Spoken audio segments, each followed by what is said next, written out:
I'm architect Paolo Panlaki, one of the principal architects of 2020 Architecture Plus Design.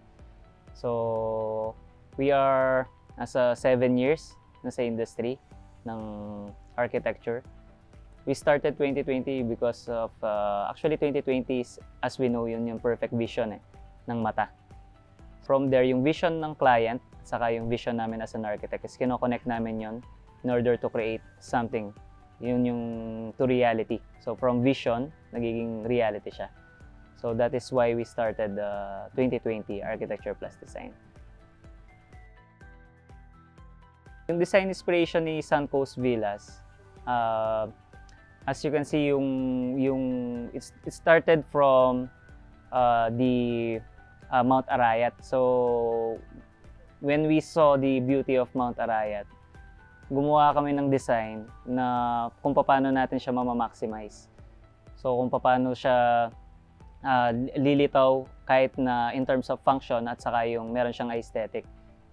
So kung makikita natin yung villas kasi slightly tilted siya and at the same time diagonal siya from the road. So yung reason doon is tinutok namin siya sa Mount Arayat.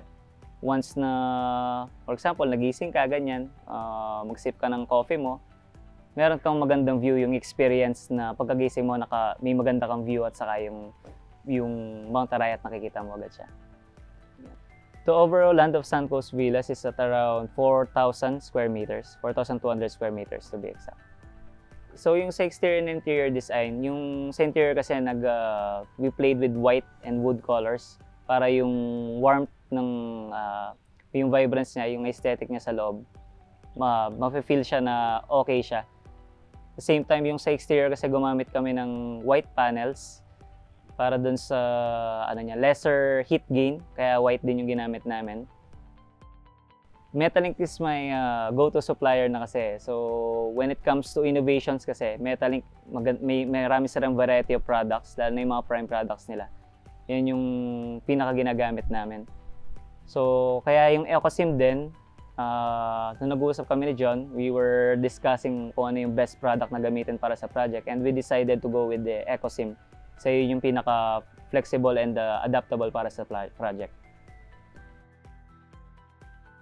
Continue innovating products, saka as always naman thankful ako kay Metalink sa mga nila, sa quality of service. Thank you, Metalink.